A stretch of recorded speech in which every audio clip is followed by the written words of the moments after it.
There we go. We've created our Nitor research. So I think all we do now is we just open it, and then there we go. We can now look at Nitor in here.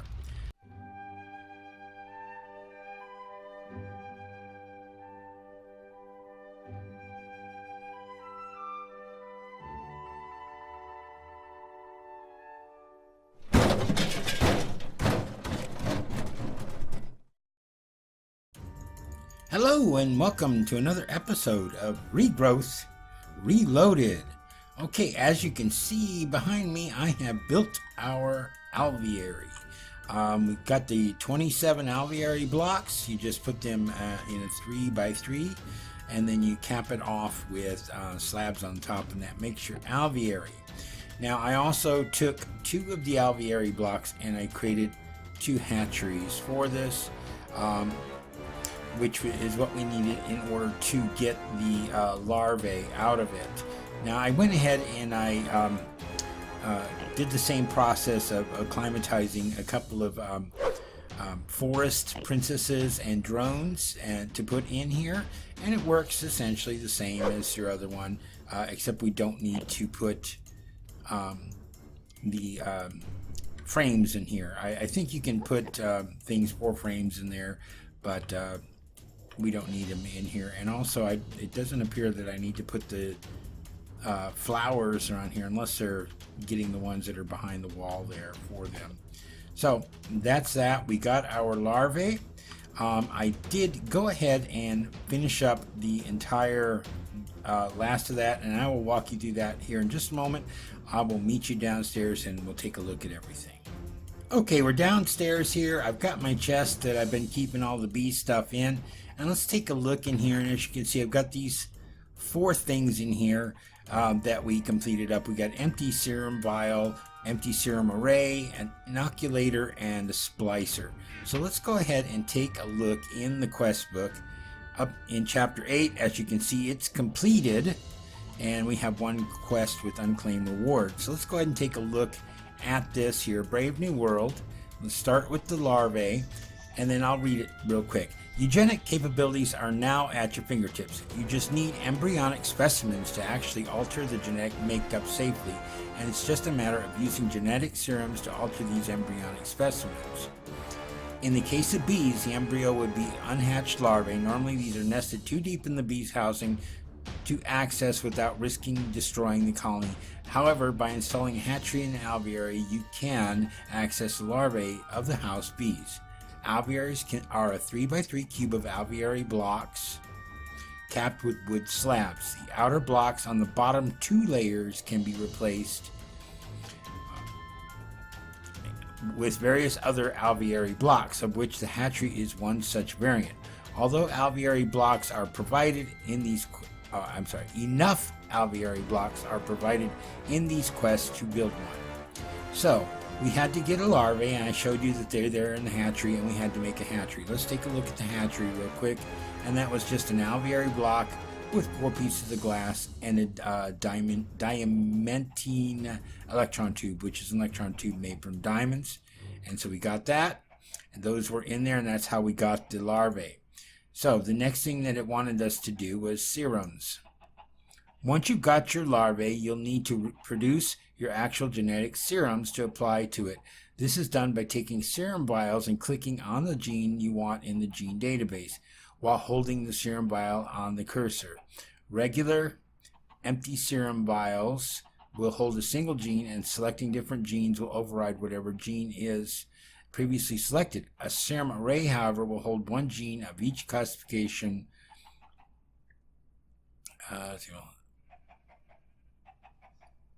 Will hold 1 gene of each classification, allowing every trait of a larvae to be overridden at the same time. So we had to make an empty serum vial and an empty serum array. If we look at the empty serum vial, it's just 4 pieces of glass and gold, and the serum array is 9 of them.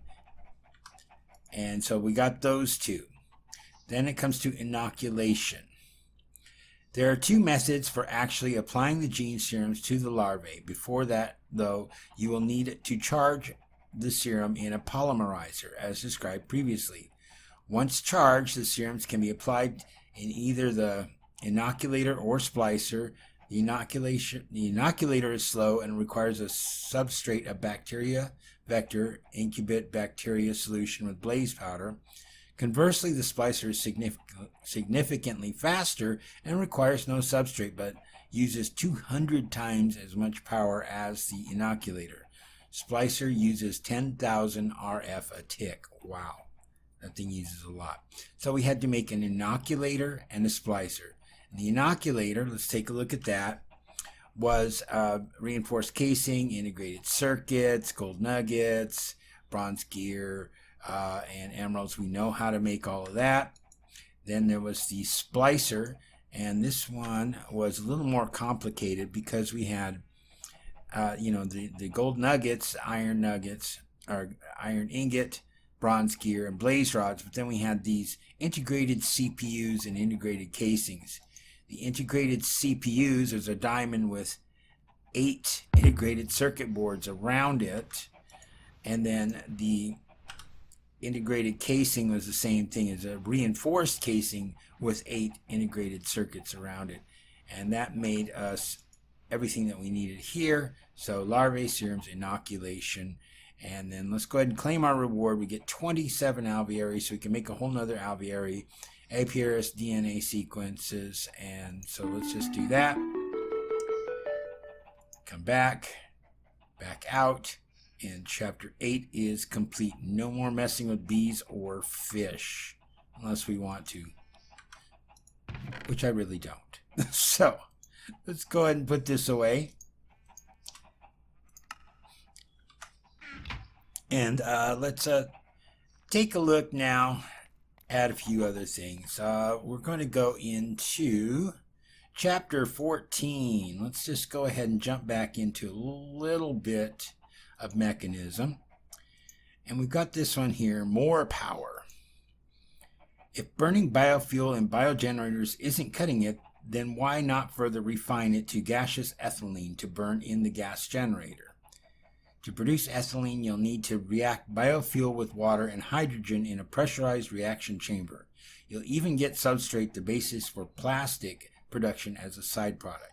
So it wants us to make a pressurized reaction chamber, and we're going to get biofuel and basic gas tank out of it. So let's take a look at this.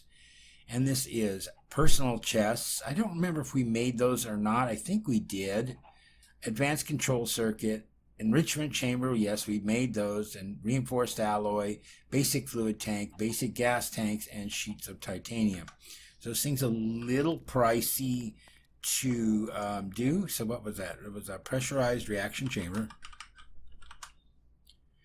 PRC, the pressurized reaction chamber. So let's go ahead and start off.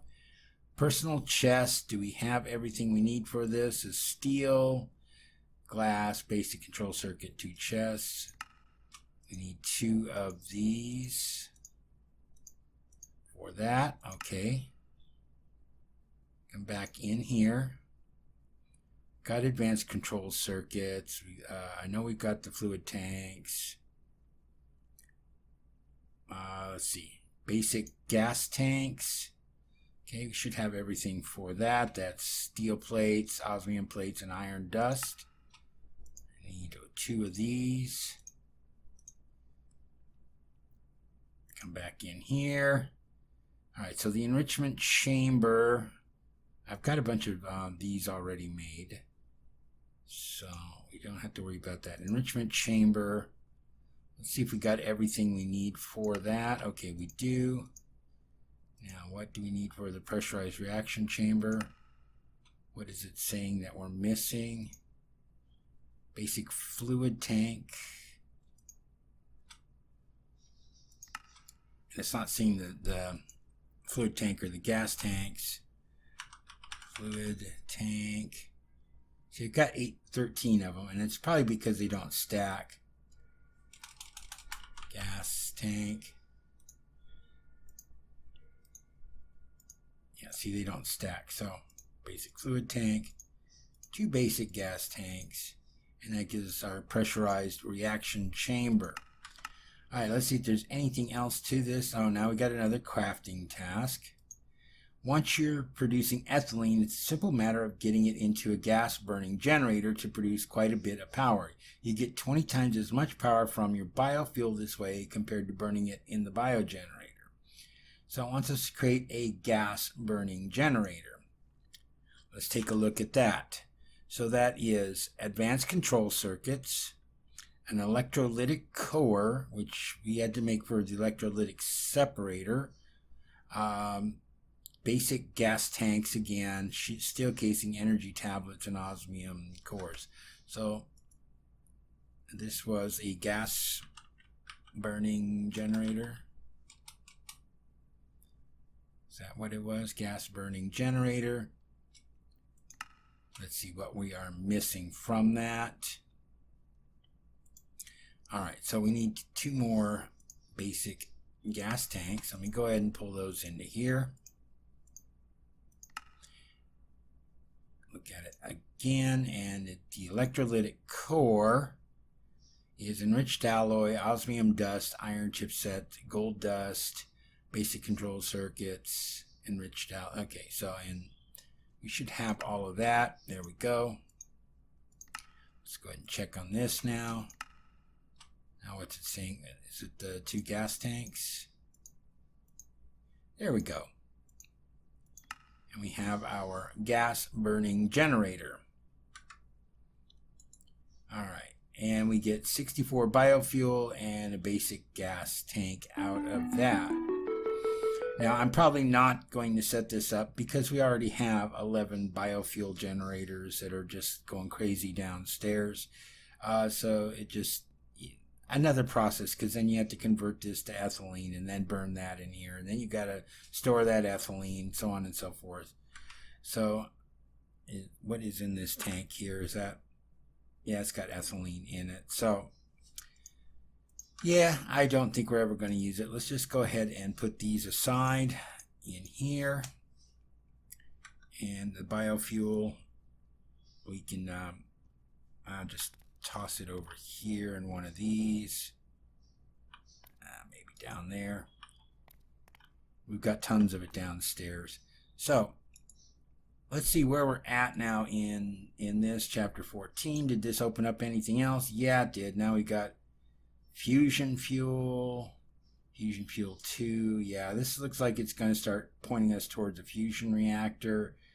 Then we got this Academy Craft stuff over here. We're just going to not deal with that right now. So I do want to try to do a little bit of thaumcraft in this episode. Now I am a complete noob when it comes to thaumcraft. I don't know an awful lot about it. I've been trying to watch some videos on some basics of it to learn it, and so we'll see how far we get along with this. Let me go ahead and sleep real quick, even though it's already morning. All right. And then let's head over to our thaumcraft area. Now, the thaumcraft area is actually our old hidey hole. So let me show you how I kind of fixed it up a little bit. I did use some of the other blocks that are in our palette that I haven't played around with before. Get rid of this guy here at least. Spider doesn't bother me that much. It's not going to bother me right now. Alright.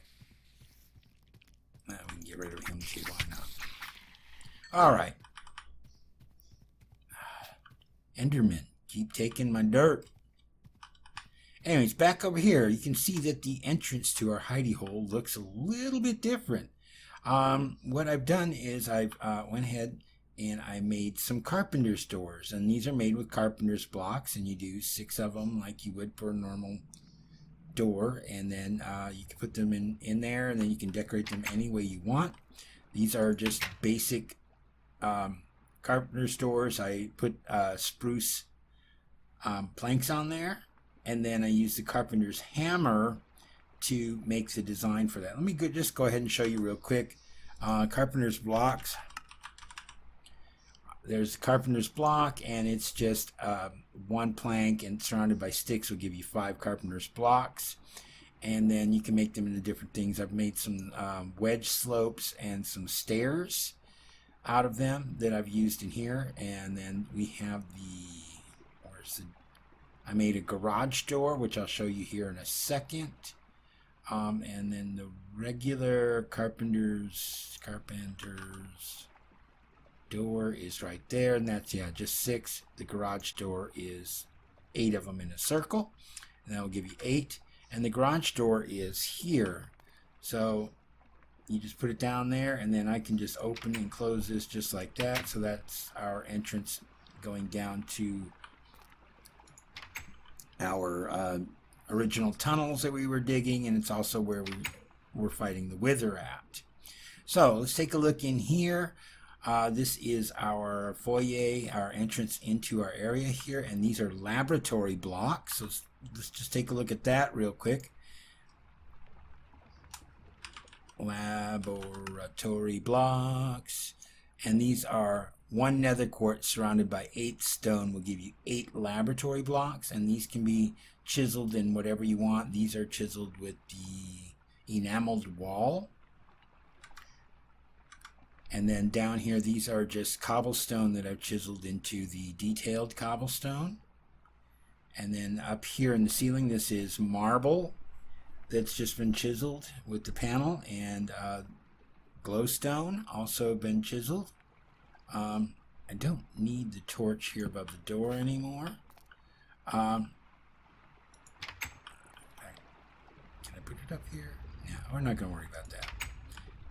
And then in here is the main area. Now remember, we had all of our lines going in here where we were originally planting our plants before we built our base area there.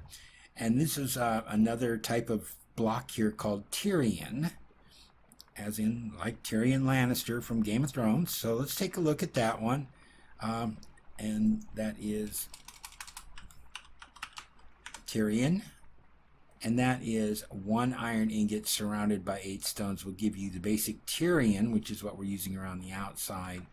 And then that is also, with the chisel, we are using, I believe it's this one here, diagonal futuristic armor plating.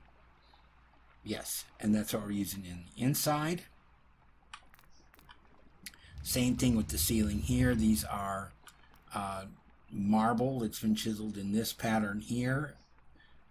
Glowstone. It just gives us kind of an intricate design. Same laboratory blocks for the walls. I used some carpenter's blocks here for this. Oh, I didn't show you the carpenter's hammer, because you need that as well. Carpenter's hammer, and that is 2 carpenter's blocks and 3 iron ingots will give you the carpenter's hammer, and that's how you can adjust these things as you need to. So over here is a chest that just has some of our supplies in it. We have our arcane work table. I put down the Everfull urn, and it does work with our crucible here, and of course we've got a research table. Now the crucible, I have underneath it, I have a nether rack with fire in it, and then I've surrounded the outside of it with carpenter's stairs that I've used Tyrion on to do that. And these little nibs on the top here, that was, I made a saw. Let me show you that recipe real quick. S-A-W, saw. I made the diamond saw, which is sticks and stone rods with a diamond, makes the stone saw. And then you're able to cut things into small pieces by, cutting them into smaller and smaller panels, and then you're able to cut them into strips and finally down into the nibs. and I put those on the top here in the corners. And the reason for that, and I learned this from Hypnotized, his playthrough of this, is that will prevent flux from when we're from leftover stuff that we put into the crucible. You also need it surrounding the outside so the flux doesn't generate in any open spaces around here. That's why it's flush against the wall. There's no open spaces underneath the floor, and it's completely surrounded by stairs. So that should prevent us from generating flux. It's going to come up and put purple goo everywhere and contaminate the place. So that is the basics of our thaumcraft area. So I want to take a look at the quest book, and let's see what we can do to kind of get started here. And that is in chapter 11, The Way the World Feels. So as you can see, we got a whole bunch of this stuff opened up here. And we're going to come over here and we're going to start with Ignitor. While lava is certainly effective at heating the water in the crucible, it also has a tendency to set nearby stuff on fire. What would be incredibly useful would be if you could develop a magical flame that would emit heat and light, yet would not burn anything. Not only does niter make an excellent heat source for the crucible, but it makes a rather pretty little floating light source too. As always, don't forget you will need to do research before attempting to craft niter. So, we can't look at the recipe for niter. We have to do research first. So, let's get our Thaumonomicon out of here. And let's see if we can find where niter is in this thing. So this is the basic information. I don't think it's in here. Maybe it is. We need to research that for certain. What is this? Research expertise. Okay, so I need to go through and read this. We already looked at the aspects of magic. This just tells us about the different things. You know, we got different creatures like the peck and whatnot. The different plants, the different enchantments, the different ores. You need describing tools and paper to get this research for that. Okay, so let's see. Is it under thaumaturgy? This looks like it's all has to do with the wands. Alchemy. There we go. There's niter. You need something. You need scribing tools and paper to get this research note. Okay, so let's get scribing tools. I did not get any paper. All right, let me run back and I'll grab some paper and I'll be right back with you. All right, I grabbed some paper and so I grabbed 2 stacks of paper. I've got my scribing tools on me. So let's come in here and let's see if we can click on this. Research note added to your inventory for niter. So let's take a look here at what this is. You can't look at it. You have to come over to the research table and put it in here. And we've got to figure out the path from Lux to whatever that is. And it's kind of a mini game, and it's kind of something I've been kind of dreading with this. Now, there is a way to do this. There is a website called thaumcraft 4.x-5.x research helper, and I will try to remember to include a link to that in the description. And we're going to be using the version 4.2.2 because anything higher than that is 5.1.3, and I believe this is still Thaumcraft 4. So what I need to do is I need to figure out the path between Lux and whatever this one is here, Ignis. So I'm going to come in here, I'm going to into my website, and you're not going to be able to see this unfortunately, but I'm going to see if I can figure out what the path is between Lux and Ignis is. And then number of steps in between is 3. let's see what it says. Okay, so Lux, Air, Aurum, Precantatio, Potentia, the Ignis. Total steps 4. So 1, 2, 3, 4, maybe something like that. So let's see. Can we do Air? How does this work? Air. To Aurum, which is one that looks like a star.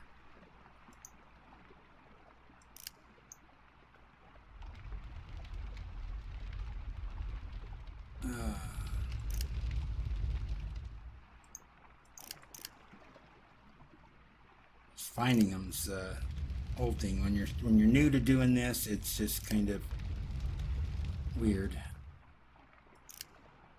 Is Aurum even in here?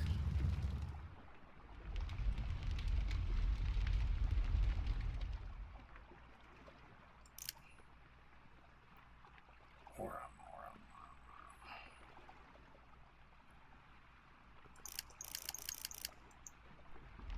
Air, yeah.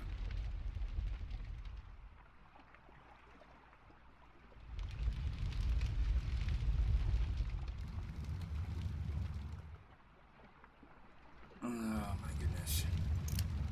Alright, so let me figure this out, and I'll be right back with you as soon as I got the path. Alright, that took me a little while. I had to switch the version of 4.1.1.4 in the thaumcraft research, and so our path goes from Lux to Ignis to Gelum, back to Ignis, back to Lux, and then back to Ignis in order to get this. But there we go. We've created our Nitor research. So I think all we do now is we just open it, and then there we go. We can now look at Nitor in here. This flame seems to be fueled by magic itself. The number of uses for an ever-burning flame seems endless, but unfortunately it seems to produce much more light than heat, despite that it could still prove to be a steady source of energy. Nitor can also be placed in the world to act as a magical light source. So, in order to create Nitor, you have to first put in the crucible 3 Ignis, 3 Lux, and 3 Potentia. So, the fun part is trying to figure out what items have those in there. And I'm not certain if... Let's come back in here. Or is it nodes? That's research. Research expertise. The Thaumonomicon. What is this? Warp flux. Aspects and magic. And let's see if it kind of shows anything in here.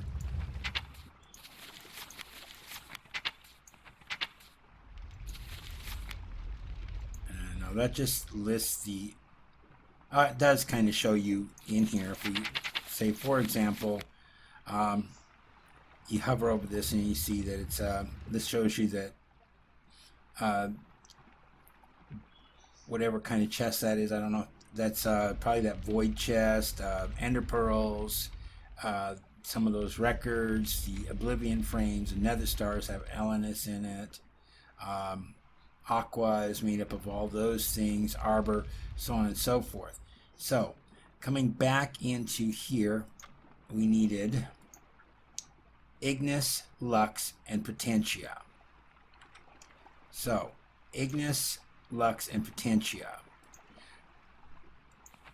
And we need 3 of each. So if we look up, let's see, GH, Ignis, and that can be found in coal, coal blocks, so on and so forth. So, and then Lux is, of course, torches and some other things there that we have scanned. And then Potentia is also in coal.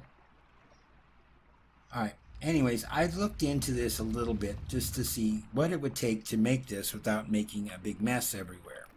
So we're going to need our, I believe we need our wand, but we're going to be using torches and coal to produce that. And there's enough, I think, what do we do? Yeah, see, that's got lux in it, and this has got ignis and potentia in it. So we need a total of 3. So I'd need 3 torches, and then 1.5 coal for each. So if we do 6 torches and 3 coal, that will give us, and 2 glowstone, which is the catalyst at the end, that will give us 2 of those. So we're just going to come up here and we're going to toss these in one at a time.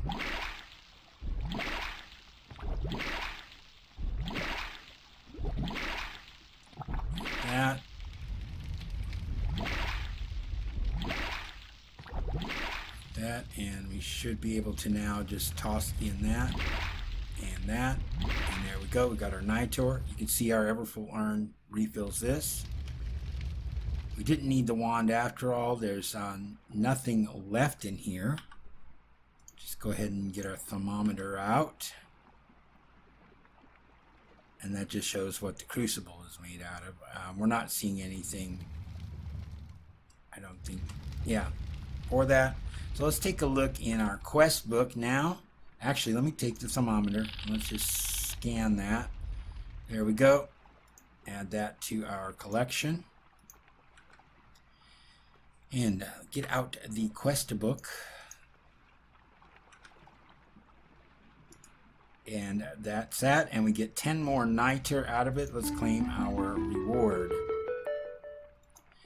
Alright, and it doesn't look like it opened up anything new in here, but we do have several things that we need to work on. A sight for sore eyes. Let's see if we can do this one. Furthermore, the attunement of these goggles to, hang on, start from the beginning. Your arms have a tendency to get a little tired when you're running around trying to find nodes. As such, why not try to strap a pair of thermometers over your eyes so you don't have to hold them up anymore. Furthermore, the attunement of these goggles to V allows you to be more precise and use a little bit less V when crafting using V from a wand, both in-world and in the arcane work table. Once you scan a node with your thermometer, it will be added to a list you can view by pressing I, rebindable in controls. This list shows all nodes you've scanned. If wearing the goggles of revealing or any equivalent from other mods, you can click mark next to the node entry to add a pointer to your HUD, which will direct you to the node. So, goggles of revealing. Let's take a look. We can't look at that, and I'll bet you we have to do research for that as well. So, let's get out our Thaumonomicon. Let's take a look in here. Our goggles are revealing on this page. They are not. Thaumaturgy. This looks like it's all wand stuff. And these things that we can't see yet. Go back into alchemy.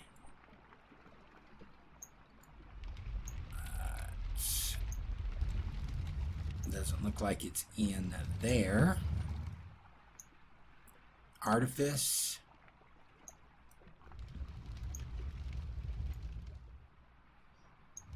There they are.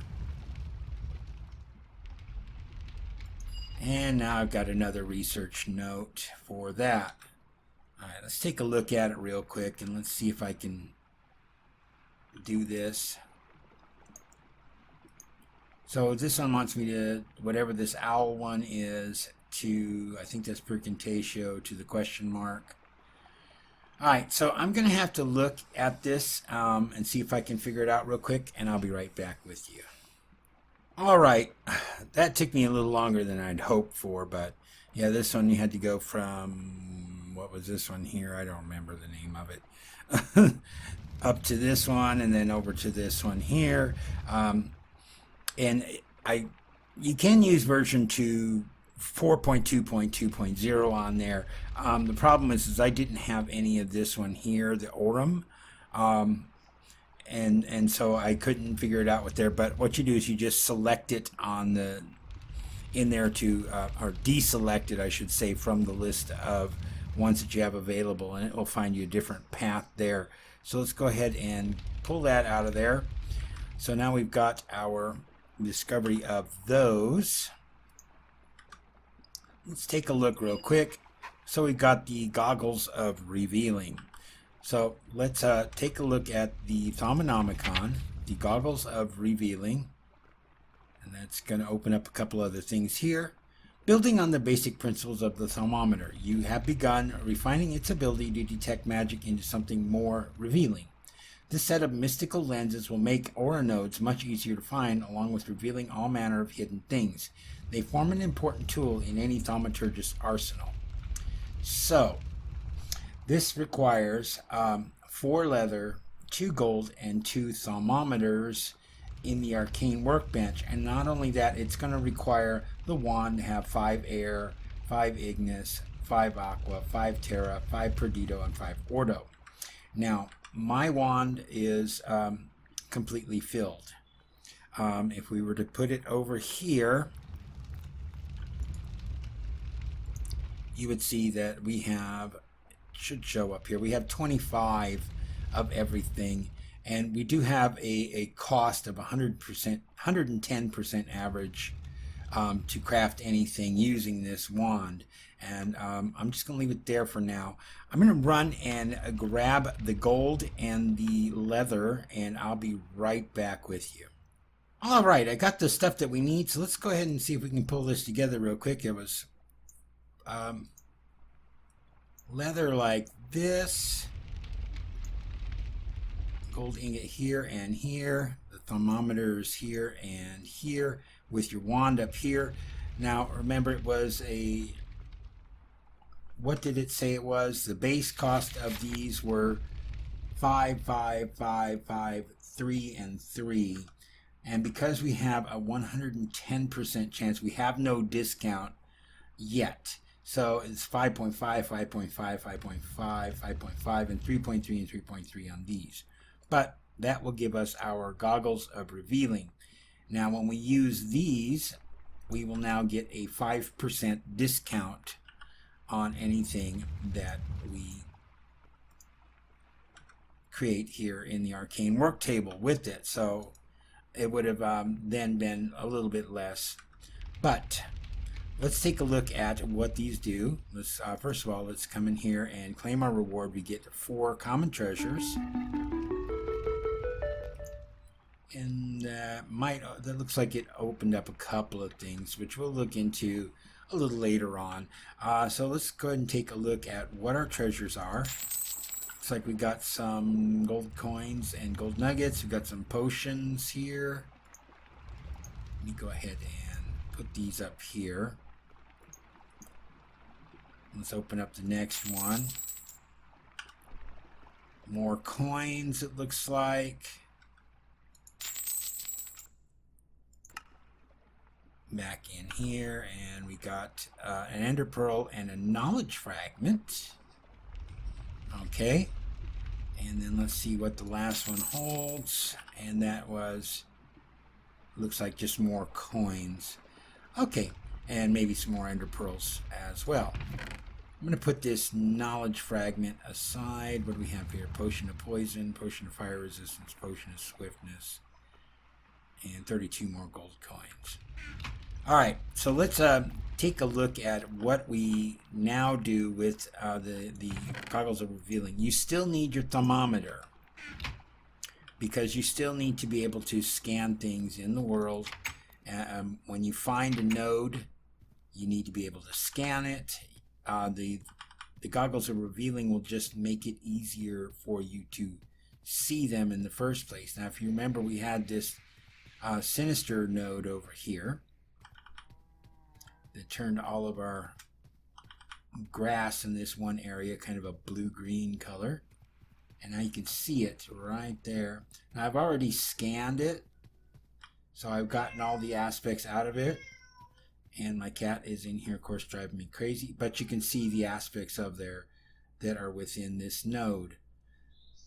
So if we just run around, we might be able to find another one. Let's just see if we can find one on the land. I don't want to jump in the ocean if I don't have to, but let's see if we can find them, and they should light up.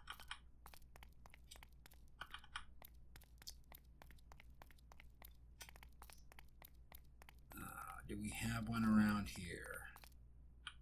There's my boat floating out there.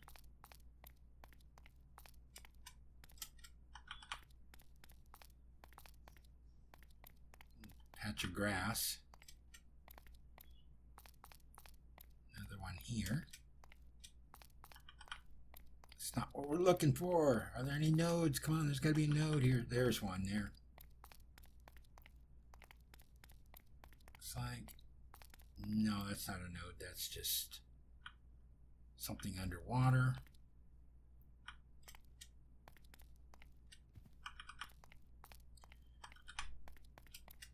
Let's continue. Run. See if we can find one.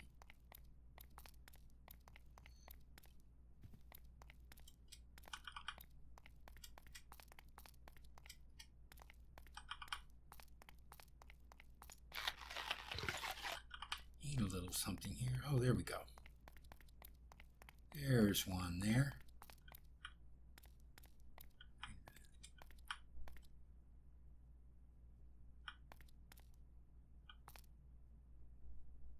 Right. You got to be careful too, because sometimes these might be hungry nodes. So that's showing whatever that is. So let's get our thermometer out and let's see what kind of node this is. That's another sinister node. So if we were to grow grass out here, it would also be that dark blue, purplish, you know, whatever color that is. But we do have some stuff in here. I don't know if it's anything that we can pull with the wand. Let's go ahead and try it real quick. See if we can recharge our wand. Pull a little bit out of there. Yeah, not much. But that's how you recharge your wands. Oh, looks like we got another one right here. It doesn't look like it's going to be a hungry node. Otherwise, there'd be big holes in the ground. Things would be getting sucked into it. Let's scan that. That's a normal node with some Ignis and whatever the other one is. Let's see. Go ahead and get my wand out here. Okay. Drew a little bit of Ignis out of it. And that's how the goggles of revealing work. They just kind of show you the nodes, and then you still have to scan them and find out what's there. Now, in the quest book, it did also mention hitting I, which shows us here. This is shows us the different ones that we're looking for. So let's say we wanted to find air. We don't have any with air in it, or any with aqua. So we do, and that one is 129 blocks away.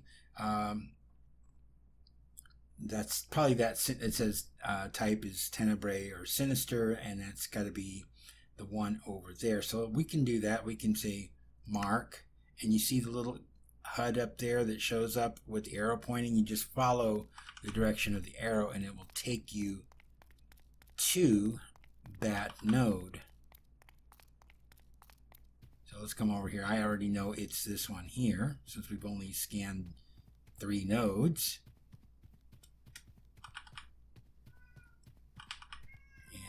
Is so we can come over here and let's see if we can get a little bit of aqua out of this thing. Oh, I don't want to break it. Right click, and you just got to be careful that you don't completely drain these things, because it will weaken them. All right, well, that's it for this episode. We got a little bit done in ThaumCraft. We did some of the things that I really don't like, with like research. It's the one part of this mod that I really think is kind of a lot of work. So but what I think I'm going to do going forward is I'm just going to do the research offline, because it just eats into our episode. There's no point in you seeing us go through the whole thing with setting up the research and so on and so forth. But we did get our goggles of revealing. We did get our Nitor. So we did get to use our crucible. You did see the Everfull urn there do its thing. We were able to find a couple more nodes. I showed you how to scan those and how to mark them so that we can find what we're looking for. So we'll see what we're up to in the next episode. I haven't figured that out yet, but it should be interesting. So until next time, this is Desert Rat. Have a good one. Goodbye.